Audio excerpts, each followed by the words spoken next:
Hey, my name is Bernicia Anglin, and I'm a college student. I currently attend Stephen F. Austin University, located in Nacogdoches, Texas, and I'm struggling.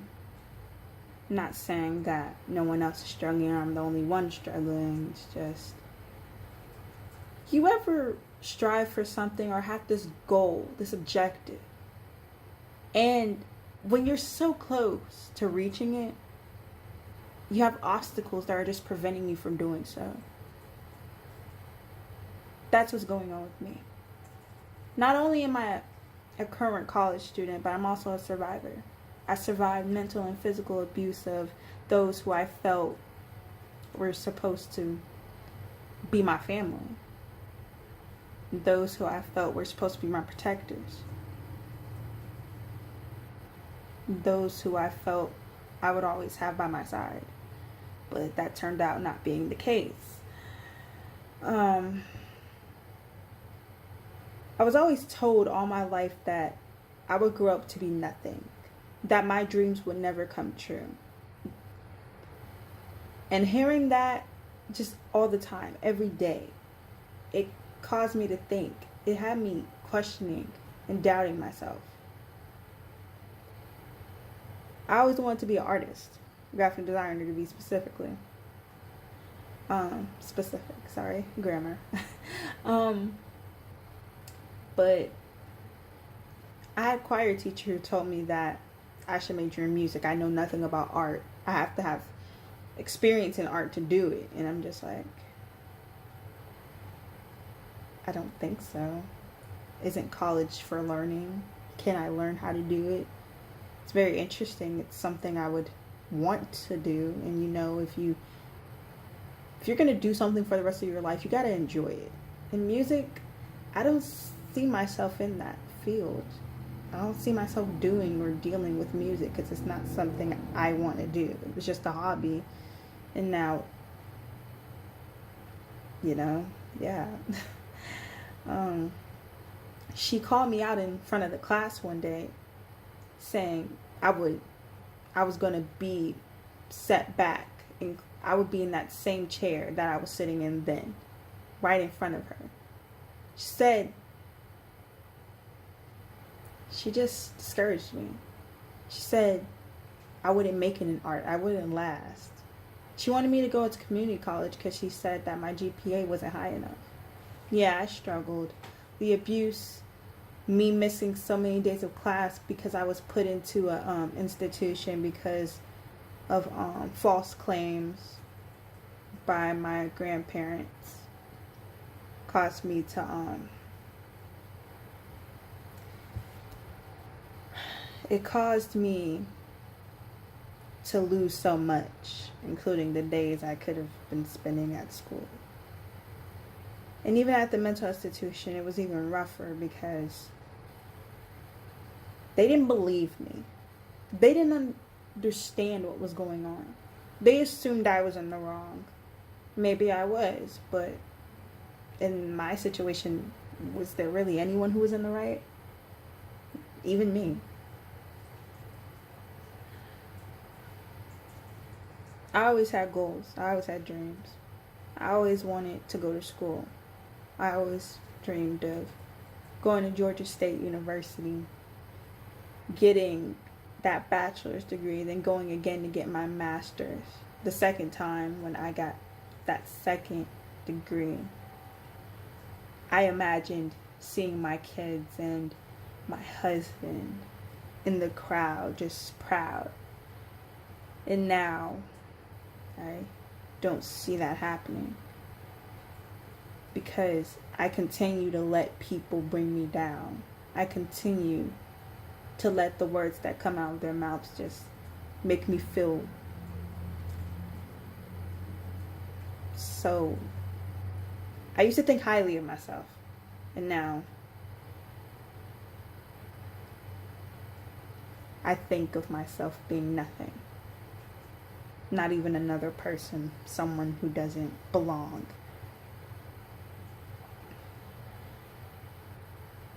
I'm already judged, you know, the stereotypes of black women or black people in general. Black people steal. Black people are dumb. They're uneducated. They don't want to do anything. I want to change that. I want to be one of those people to change that. And it's hard to, because I was kicked out when I was 17, going on 18. My grandfather brutally beat me. I had busted jaw, busted chin. I had a hole in my arm. I still have scars and marks from the incident. It's hard to talk about, but it's also good to talk about, because you never know who experiences the same things that you do. Some people don't realize that it's important to speak up. Some people just hold it inside and end up committing suicide, or just die with it. Die with that secret. Not knowing that the experiences, the things that they hold, could help others. The last thing that my grandparents said to me is that you will be nothing. You will not graduate from high school. You will not graduate for college. You won't even get into a college. I graduated high school with a 2.5 GPA. The required GPA, if I remember correctly, is a 3.0 to get into most schools. You must maintain a 2.0 while in school in order to continue attending the institution. I had to write an essay on why I should be able to attend the college.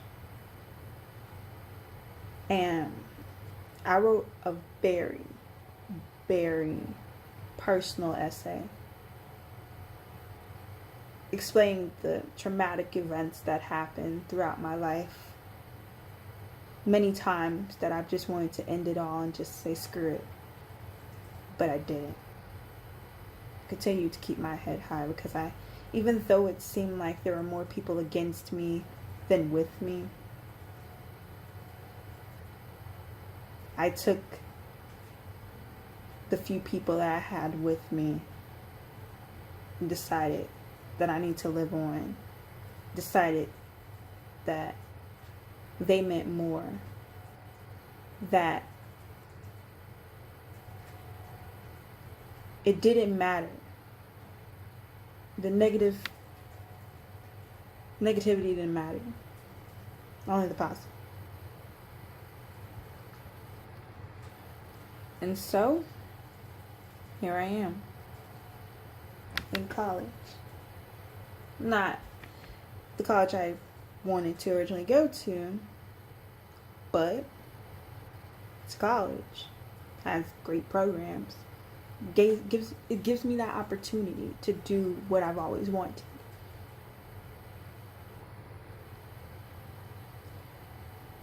Problem is, still homeless.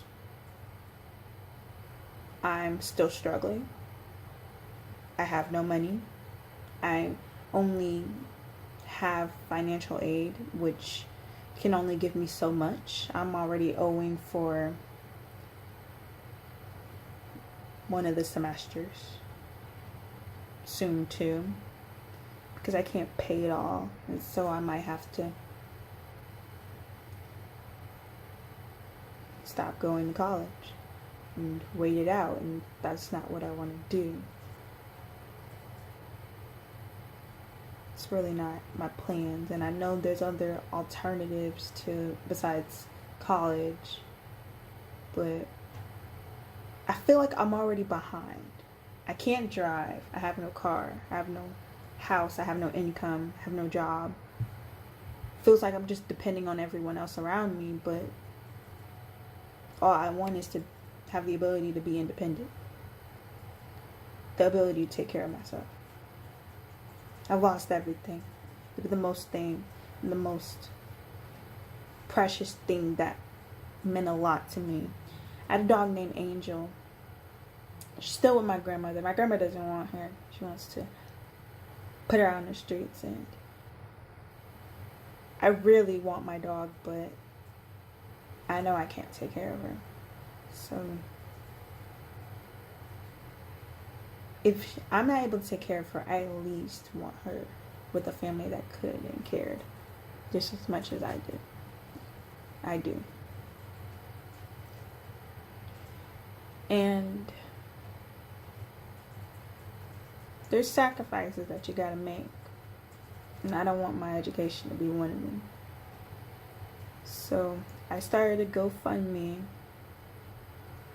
hoping that my story would influence others, and maybe some kind people, just maybe, someone, even just one person, even just a cent, a penny, a dime, a nickel, spare change, just the slightest bit of help, smallest, every penny counts, I think would help me at this point. It would just show me, prove to me that someone out there cares, someone out there understands, someone out there is going through the same thing that I am. There's someone watching. They know. I see a lot of scammers on here, and that made me feel, hey, maybe people think I'm the same way. Hey, maybe someone's just gonna skip over me and just go to things more important. There's a lot of important foundations and fundraisers here. And I'm just like, what makes mine so special? I feel like every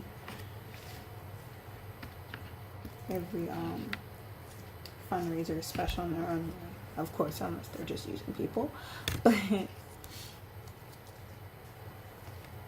I guess what makes mine special is that I don't want to just do it for my own sake. I want other people, other students, other struggling individuals to see this and understand and feel that they have alternatives. There are many possibilities. There are many ways to do. There are many ways to be successful.